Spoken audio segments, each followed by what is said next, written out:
once you get out of your car in the parking lot and cross that threshold at the beginning of the dock, you feel a calmness and less noise, almost no noise, and you start seeing most of these houses are occupied by artistic types or people who have artistic inclinations, and so you start seeing how their projects are going, and then you walk into your house and you've got your own little magic wonderland of your own.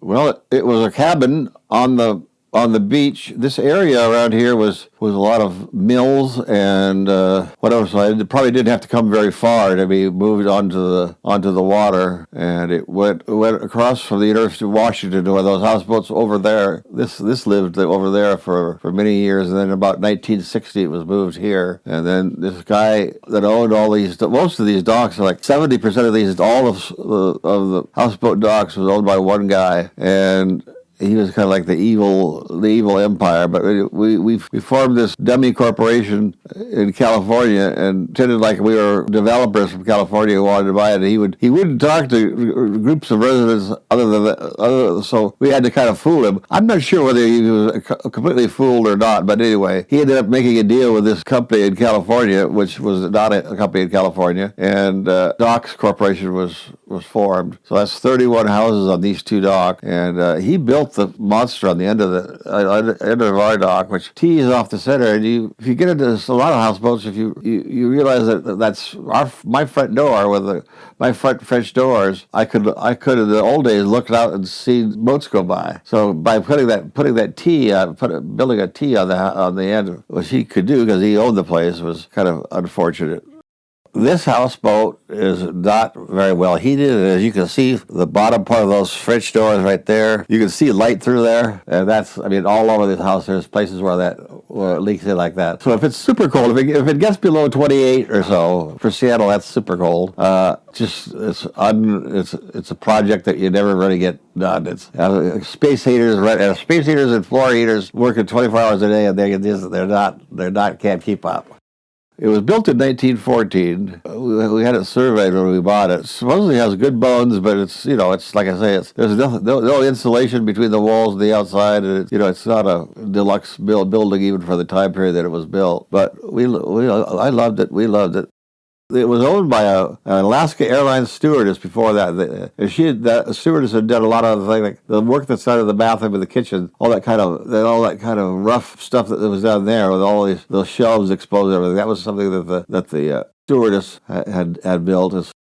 There used to be a fire pit right where that rug is there. Chimney that went into the ceiling right above that where that rug is. And we had some women come out, chimney sweeps. We had a company here with a couple of women that do that. And we hired them to come out and do this, sweep our smokestacks. And the woman who did it says, "You got to get rid of this thing. This thing is this is a death trap. This will not. You will not live long in this house. The way this thing is fixed up." And just to imagine how this is so woody, and then just an unkept fire goes fast to go 6 feet through an inner wall of tinder dry wood is asking for it. So anyway, we got rid of that, but there were times that we had firewood piled up here instead of planter boxes, and I think it was only about 2 winters that I was here that we had the fireplace going. Then it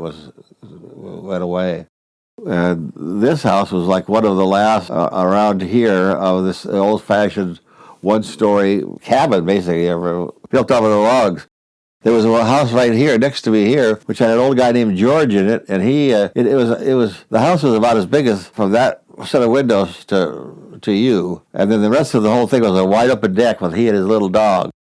Well, this was bought by Lady Zilla in about 1975 or so, 76. She had come from Idaho, and she loved the houseboat scene, and she decided when she moved here that she was going to get a houseboat. So she searched around, and then this became available. It was $24,000. Big money bingo, man. She bought it, and she had to take a big loan out. We paid for it over a lot of years, and it finally became ours. But it was a pretty big deal. But during that period of time, while the mortgage was getting paid off, these things basically went from I would say in the 50s, it was kind of the Bohemians, a lot of artists, a lot of Bohemians lifestyle came out of here, poets, and then in the 60s, it became still artists and people that were not so bound up in traditional working patterns. That was the scene. It was a houseboat scene.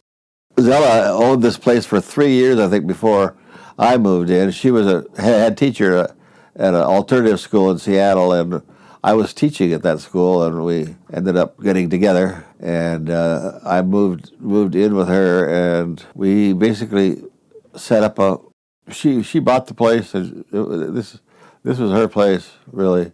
We developed over the years a relationship very much like a husband and wife, and in the year 2009, we signed up for something called the Secretary of State had a thing for domestic partners, where you could get a license or you get a certificate from the Washington State that you were official partners, which was something we did kind of as on a lark. It's kind of like when I stayed in Mexico, and I realized after lying in this crummy house for 3 weeks and doing nothing except for reading books and listening to the music, that was it. That was the answer. It was listening to the music and reading books. And it wasn't, I mean, I could just go in and flop down on the bed and go to sleep at night, but that was the secret of the place. I was just completely relaxed and completely living in the hammock world. And I think the moment that I had is after living here for a few years, and Zella and I's relationship kind of leveled out we agreed on things almost completely, all kinds of, we both went to the movies every week, and we did all kinds of stuff together. Just the quietness and the neighborhood and the neighbors, and after a few years you realize this is different than most of the city, and it's wonderful. And it's not something that you automatically get or you feel. It's something that takes some time to kind of work through your thick skull.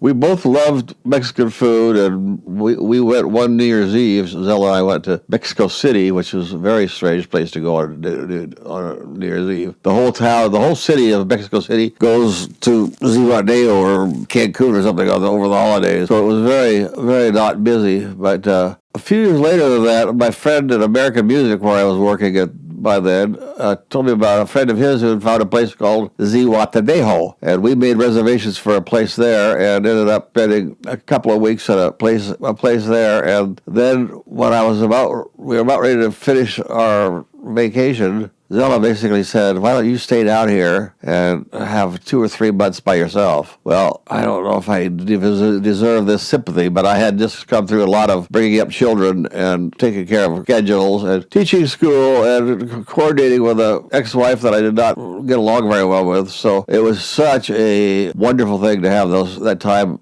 alone. That became our pattern of living for about 5 years after that. So we would come down for Christmas, and then I would stay down for a couple of months by myself, and then go back home again.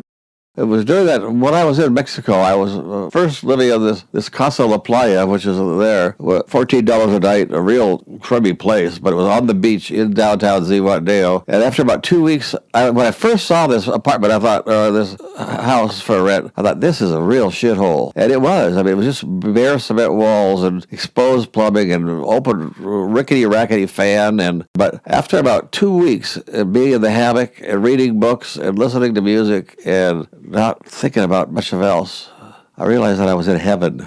I was in the perfect place. I've always considered myself kind of not an artist, but an art consumer. I'm happy to be in that role. My best friends in Mexico was a Mexican woman, Natalia, and her Norwegian boyfriend, Stein, and they lived in a building which had been a hotel, a bodega, and a hotel in downtown Zihuatanejo, right on the water. The mother had brought the family up in that house. Stein and Natalia had 2 shops, one a shop of clothing and indigenous art, and the other La Zapoteca, a store completely of rugs from Oaxaca, made by the Zapotec Indians. I just liked the rugs, and I liked some of the stuff in the store. The place isn't big enough to hold a collection of everything. These alebrijes animals, I love them. There's so many of them available in the world, and I tried to buy ones that were iconic or good examples of the best of the best. So there's people who know those animals would say that's really a good collection of them. Rugs, I also have a really nice collection of the Zapotec Indian rugs.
in the 60s, we started getting lawyers and architects and non-traditional houseboat kind of people buying things here. And that was the kind of when the world changed is when they came and they started, the values of them started going up, and they started, when a remodel was built, they built them to be more like a land house, which usually meant going up another story, and all kinds of things that you would find in a upper middle class land house.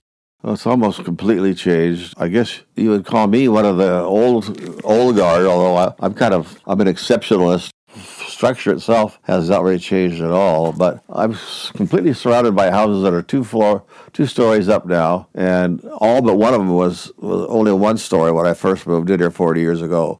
Though I watched the whole dock go up, and that's because the value of the property has become so outrageously high. We paid $24,000 for this houseboat in '76 or '77, so amazing amount of value added. And that's because it moved from those working people and those who used to live here became lawyers and architects and college professors. And they're the ones where the value went up, but also some of the fun away from the parties.